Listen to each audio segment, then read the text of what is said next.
यहां जो बार बार गुर्जर का नाम आ रहा है और गुर्जर समाज को जागरूक करने की बात आ रही है, वो इसलिए कि हमें ऐसा लगता है कि राजनीति में गुर्जर समाज कम जागरूक है। जब पुराने हथियारों से शासन चलता था, जब तलवार और बंदूक का जमाना था, तब गुर्जरों ने लंबे समय तक शासन किया। लेकिन अब हथियार बदल गए। अब बंदूक से, तलवार से राज नहीं स्थापित होते। अब राज्य स्थापित करने के, शासन करने के नए तरीके आ गए हैं। अब जरूरत है भाषण की, अब जरूरत है नारे की, अब जरूरत है रैली की, धरने की, प्रदर्शन की। ये नए हथियार गुर्जर समाज ने नहीं अपनाए, इसलिए गुर्जर समाज थोड़ा राजनीति में पिछड़ गए। तो हमने ये जो अभियान शुरू किया, ये इसलिए शुरू किया कि लोकतंत्र में हर समाज का, हर वर्ग का, हर व्यक्ति का जागरूक होना बहुत जरूरी है। लोकतंत्र तभी मजबूत होता है। तो हमने गुर्जर समाज को जागरूक करने के लिए अभियान शुरू किया, और इसलिए भी शुरू किया कि बहुत दिन से हम ये सुनते आ रहे थे कि उत्तर प्रदेश में गुर्जर समाज की संख्या काफी है, लेकिन जब उत्तर प्रदेश की राजनीति की चर्चा होती है तो गुर्जर का कहीं जिक्र ही नहीं आता। तो हमने पहले सर्वे कराया, एक एक जिले में सर्वे कराया कि किस विधानसभा में गुर्जर समाज की कितनी वोट है।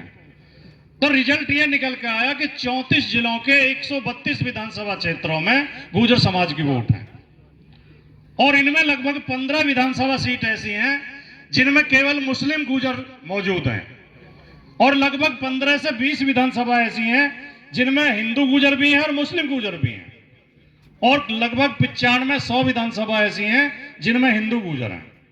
लेकिन मैं बात गर्व के साथ कह सकता हूं कि हिंदू गुर्जर, मुस्लिम गुर्जर में एक इतना गहरा भाईचारा है कि वो कोई अलगाव नहीं मानते, एक दूसरे का सम्मान करते हैं, एक दूसरे से प्यार करते हैं, और एक दूसरे के साथ जरूरत पड़ने पर खड़े हो जाते हैं। मैंने जब वहां बात की, अमेठी, रायबरेली, बाराबंकी, फैजाबाद, वह केवल मुस्लिम गुर्जर वोट है, हिंदू गुर्जर नहीं है उन जिलों में। तो उन्होंने ऐसे ही स्वागत किया, ऐसे ही मोहब्बत दी, ऐसे ही प्यार दिया जैसे आप लोग दे रहे हैं। और हम जम्मू कश्मीर के मुस्लिम गुर्जरों के किस्से सुनते आए हैं। मोहम्मदीन गुर्जर को पद्म श्री दिया था भारत सरकार ने। किस बात के लिए दिया था? कि जब पाकिस्तान की सेना वहां घुसपैठ कर रही थी तो पहला आदमी मोहम्मदीन गुर्जर था जिसने भारतीय सेना को जाकर सूचना दी थी कि पाकिस्तान की सेना हमारे अंदर घुस गई है। तो इस बात के लिए उन्हें पद्म श्री दिया गया। तो ये गुर्जर कौम, इसमें बहुत विशेषताएं हैं। ये मोहब्बत करने वाली, एकता बनाने वाली, महिलाओं का बड़ा सम्मान करती है, लेकिन थोड़ा राजनीतिक जागरूकता की कमी थी। उसके लिए हमने गुर्जर चौपाल लगानी शुरू की, और जब से ये गुर्जर चौपाल का कार्यक्रम चला और ये सर्वे आया, आज सारे मीडिया में उत्तर प्रदेश में गुर्जर समाज की चर्चा है। ये आप भी देख पढ़ रहे होंगे अखबारों में, न्यूज चैनलों में, यूट्यूब पे।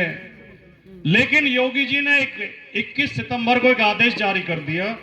योगी जी पता नहीं गुर्जर समाज की एकता से और जागरूकता से इतने घबराए कि अगर ये लोग जागरूक हो गए तो तुम्हारी सरकार कैसे बनेगी। तो उन्होंने एक आदेश जारी कर दिया कि किसी जाति के नाम से कोई सम्मेलन, कोई रैली नहीं होगी। तो हमने कहा ठीक है, हम गुर्जर चौपाल नहीं लगाने के, हम तो पीडीए चौपाल लगा लेंगे। और ये जो विरोध सरकार की ओर से शुरू हुआ है, जगह जगह पुलिस हमारी पंचायतों को डिस्टर्ब कर रही है, अनुमति नहीं दी जा रही है। यह सहारनपुर में भी 2 जगह अनुमति रद्द कर दी है, और ये पंचायत भी बिना अनुमति के हो रही है, और ये सब सरकार के इशारे पर हो रहा है, लखनऊ के इशारे पर हो रहा है। तो मुझे वो शेर याद आता है एक शायर का कि सफर में मुश्किलें आए तो हिम्मत और बढ़ती है।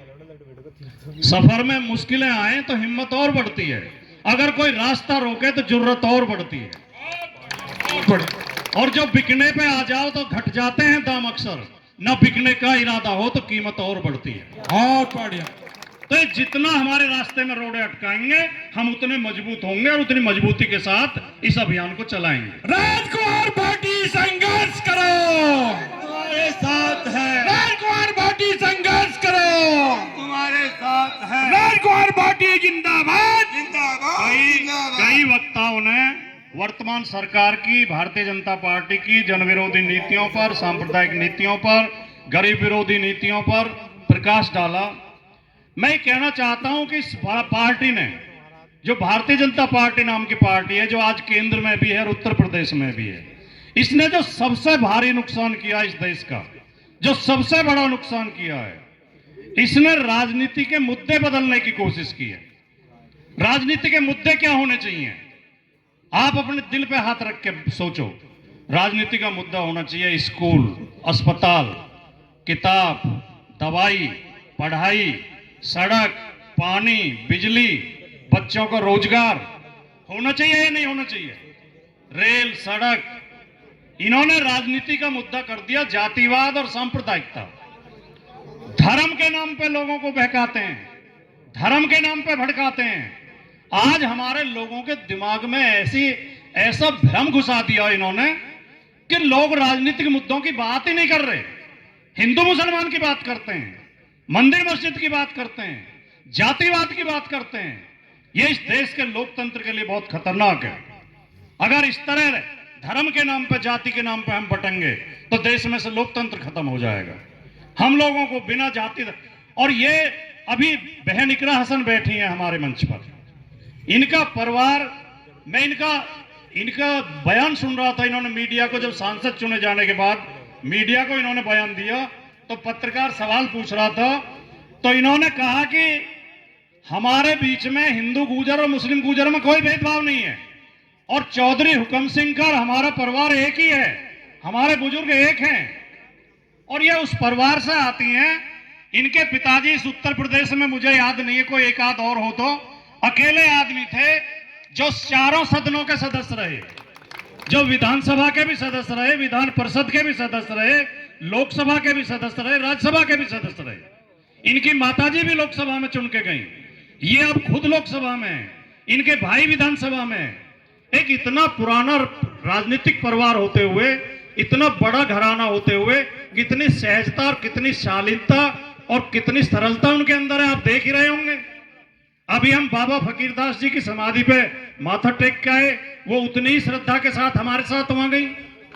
वो सब समाज का सम्मान करने वाले लोग हैं। ये जो षड्यंत्र रचे जा रहे हैं, यहां भी आपके पड़ोस में एक घटना हुई है, एक मंदिर को लेकर अफवाहें उड़ाई जा रही हैं, तरह तरह से लोगों को बहकाया जा रहा है, और उसमें कुछ विरोधी लोग बहन इकरा हसन का नाम भी जोड़ रहे हैं। क्या इकरा जैसी पढ़ी लिखी महिला कोई जाति धर्म का भेद कर सकती है या आपके खिलाफ हो सकती है?